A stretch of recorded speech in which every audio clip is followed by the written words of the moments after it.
Assalamualaikum warahmatullahi wabarakatuh. 2024 kalau Bapak salah pilih, begini nih. Disuruh ngurus hutan, malah menghabisi hutan. Disuruh ngurus laut, malah jadi bajak laut.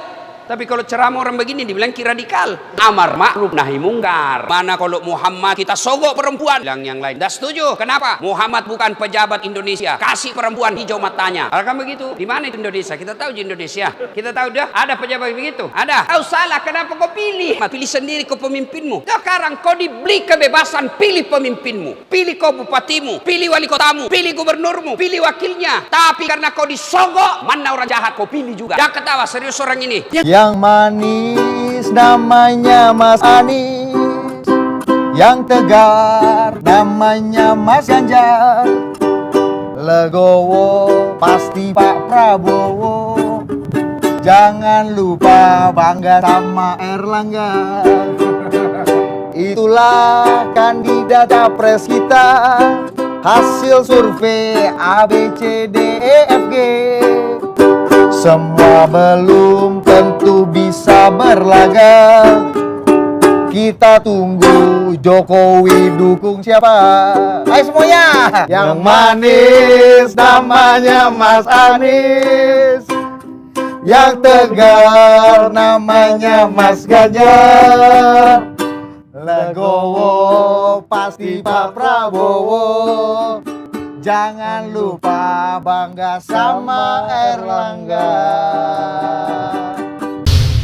Pasca pertemuan Wali Kota Solo Gibran Raka Buming Raka dengan mantan Gubernur DKI Jakarta Anies Baswedan memunculkan sejumlah tafsir soal komunikasi maupun niat dari pertemuan ini. Setelah Walkot Gibran akhirnya memposting juga jamuan makannya bersama dengan sejumlah tokoh lainnya. Kemudian beberapa hari publik akhirnya berkomentar, semua pihak berkomentar. Kemudian Anda mengupload sejumlah foto dengan judul mukbang bersama tokoh begitu. Mas Wali, apakah ini kemudian adalah langkah meredam begitu terutama dinamika yang terjadi mungkin di internal PDIP begitu? Emangnya ada dinamika apa? Nggak ada dinamika apa-apa. Jadi pesan apa sebetulnya Mas Gibran yang ingin disampaikan setelah kemudian dengan Pak Anies, Pak Ganjar yang ternyata katanya lepos begitu? Adakah tertentu yang ingin Anda sampaikan dalam postingan itu Mas Gibran? Pesan yang ingin saya sampaikan adalah bahwa saya ini adalah orang yang suka jajan, suka kulineran, itu aja. Siapa tahu loh, menang itu bisa macam-macam Mas Bram. Okay. Tapi pada sisi lain, ini membuat kita lebih damai untuk mencegah seperti yang saya bayangkan tadi. Pemilu 2024 itu akan diwarnai dengan kubu atau pembelahan.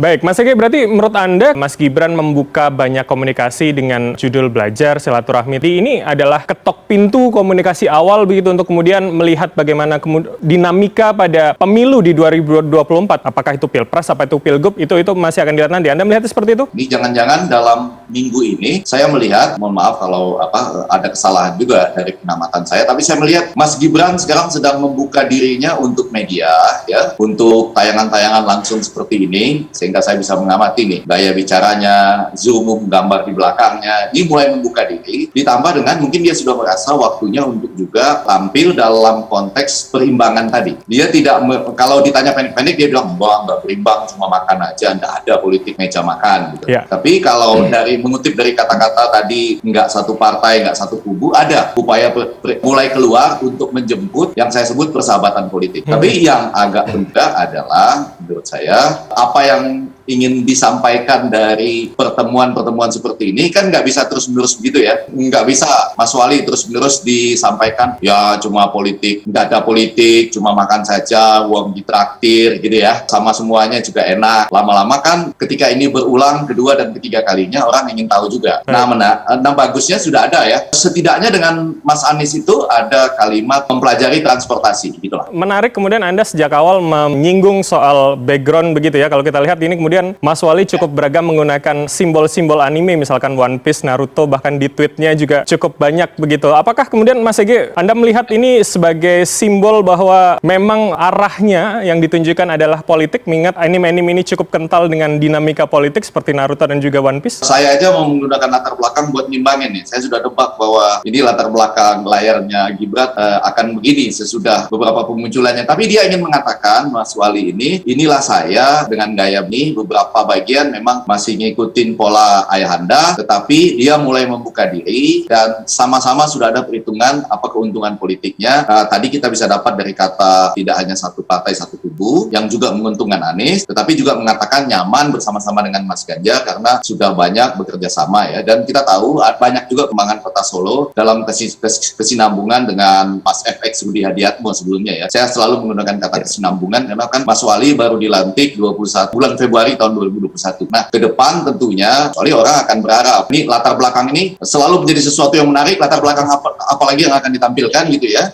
Terus kemudian jawaban pendek-pendeknya mungkin dianggap selengean gitu ya, atau jawaban pendek-pendek yang santai cuek apalagi yang akan dimunculkan, dan bagaimana kita semua kemudian membaca persepsi kita dari kebebasan yang diberikan oleh Gibran. Tapi di sisi lain tentu saja Mas Wali mesti harus banyak belajar lagi dalam komunikasi publik ya. Baik. Sehingga persepsi yang disampaikan itu menarik dan kemudian bermanfaat bagi perdamaian di pemilu 2024. Itu saja. Terakhir saya konfirmasi langsung pada Mas Gibran, benarkah kemudian demikian? Saya ingat tadi sore Anda men-tweet salah satu meme bergambar Anbu dan ada caption Hokage begitu. Ini kan cukup kental dengan dinamika politik di Konoha begitu. Apakah ini akan kita bisa relate-kan kepada Solo dan Indonesia begitu Mas Gibran? Ya silahkan ditafsirkan sendiri. Kalau boleh tanya Bram ke Mas Gibran, apakah dengan gambar-gambar yang saya lihat di 2 kali, kebetulan saya nonton di 2 kali pemunculan di televisi, apakah gambar-gambar ini juga menunjukkan di samping mengikuti tren, barangkali juga ingin menggambarkan bahwa Mas Wali ini masih anak muda baru dalam politik begitu? Bagaimana Mas Wali menjawabnya? Enggak juga sih Pak,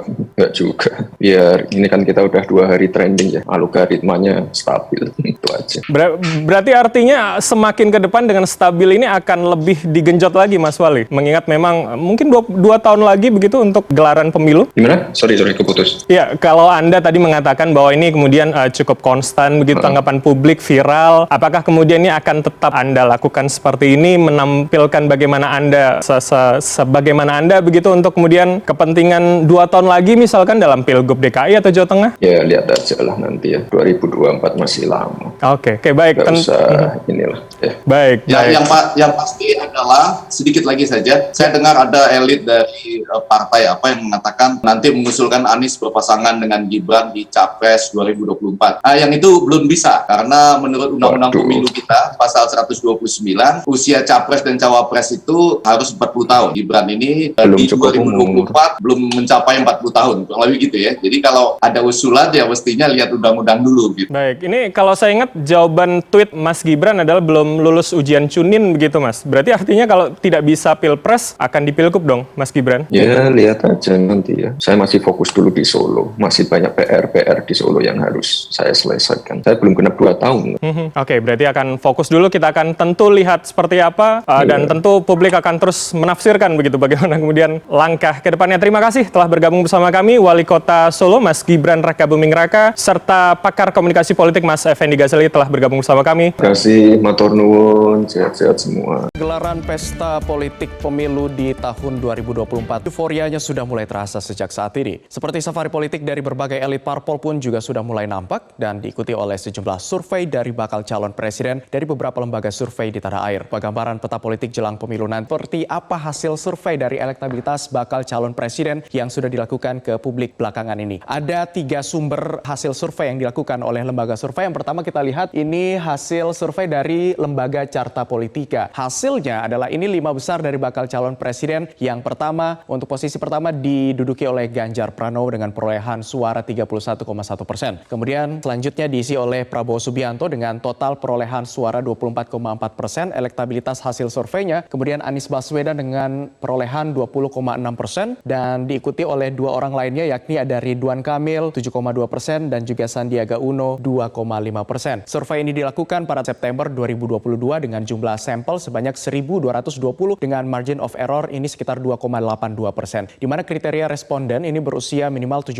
tahun atau sudah memenuhi syarat pemilih. Di lembaga survei yang kedua ini dari Lembaga Survei Indonesia atau LSI yang hasilnya kalau kita lihat untuk di posisi 3 besar lagi-lagi diisi nama yang sama, ada Ganjar Pranowo, Prabowo Subianto dan juga Anies Baswedan. Namun perolehan persentasenya ini sedikit berbeda. Kalau Ganjar Pranowo tetap di urutan pertama dengan perolehan 24,5%, Prabowo Subianto 21,3% dan juga Anies Baswedan 19,3%, Ridwan Kamil 10,4%. Namun ini ada yang berbeda. Kalau tadi ada Sandiaga Uno yang kali ini yang masuk 5 besar diganti oleh AHY dengan perolehan sebesar 2,9%. Survei ini dilakukan terhadap 1.220 responden dengan menggunakan metode multi-stage random sampling. Ini lembaga survei yang kedua dari LSI dan kita akan melihat di lembaga survei yang ketiga. Lembaga survei yang ketiga ini dari Poltreking Indonesia. 3 besarnya masih sama namanya. Ada Ganjar, Prabowo, dan juga Anies dengan perolehan Ganjar di nomor urut pertama di perolehan 26,6%, kemudian Prabowo Subianto 19,7%, Anies Baswedan 17,7%. AHY tadi di posisi kelima, kalau di Poltreking Indonesia posisinya nomor 4. Ridwan Kamil 4,7%, sedangkan Kang Emil ini memperoleh suara sebesar 3,9%. Metode survei nasional ini dilakukan dengan metode yang juga telah ditetapkan. Lantas, dari hasil survei tersebut, dari partai politik dan juga elit parpolnya ini masih terus melakukan komunikasi politik melalui berbagai kunjungan. Kalau kita lihat, sejak awal tahun ini ada beberapa partai politik ataupun ketua umum partai politik yang melakukan kunjungan dan komunikasi politik bersama dengan Partai Nasdem. Diawali oleh Partai Golkar yang pada saat itu diwakili oleh ketua umumnya Erlangga Hartarto pada tanggal 10 Maret 2022 mengunjungi Partai Nasdem. Kemudian disusul pada akhir Maret ada P3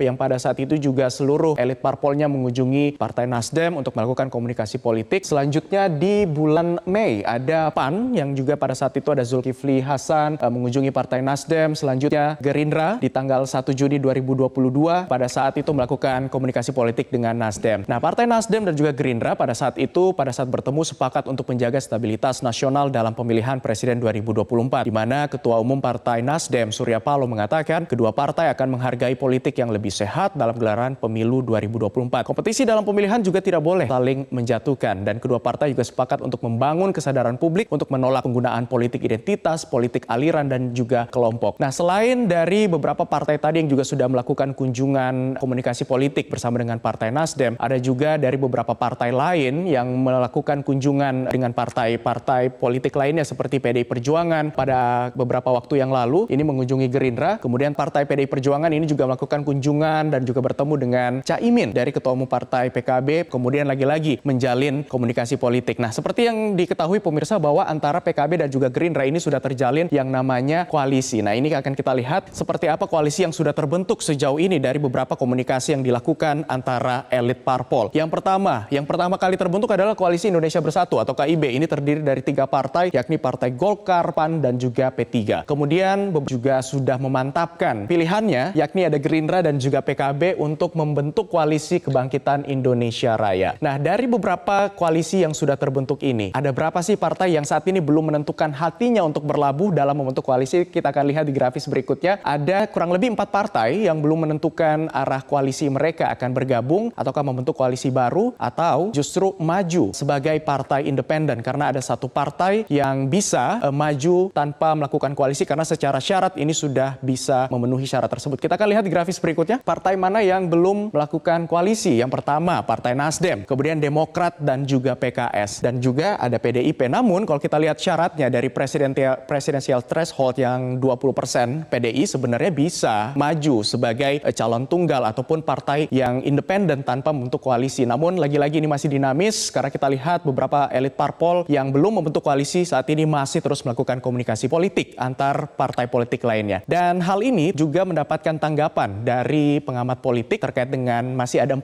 parpol yang belum melakukan ataupun belum membentuk koalisi. Kita akan lihat di grafis berikutnya, dikatakan oleh pengamat politik terkait dengan adanya ataupun belum terbentuknya koalisi sejauh ini, di mana pemilu 2024 bisa saja memunculkan 4 poros atau 2 poros yang sudah terbentuk saat ini, dan ini bergantung dari kuncinya. Kunci yang terlihat bisa mempengaruhi adanya 2 poros maupun 4 poros. Kuncinya adalah PDIP, dikatakan oleh Dedi Kurnia Syah Putra, Direktur Indonesia Political Opinion. Lantas sejauh ini seperti apa sih peta kekuatan partai politik yang saat ini berada di parlemen? Ini dari hasil pemilu sebelumnya. Kalau kita lihat peta kekuatan parpol sejauh ini total ada 470 kursi atau total 81,9% untuk partai politik yang berada di koalisi pemerintahan. Sementara untuk partai oposisi kursinya sebesar 104 atau 18,1% atau partai non pemerintah. Inilah peta politik sejauh ini, kursi-kursi yang sudah ada di parlemen dari hasil pemilu 2019.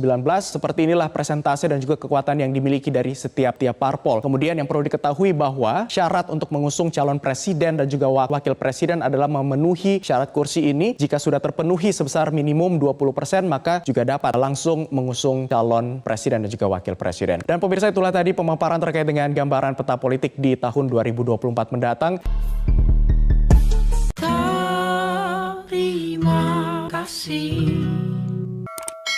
Terima kasih. Wassalamualaikum warahmatullahi wabarakatuh.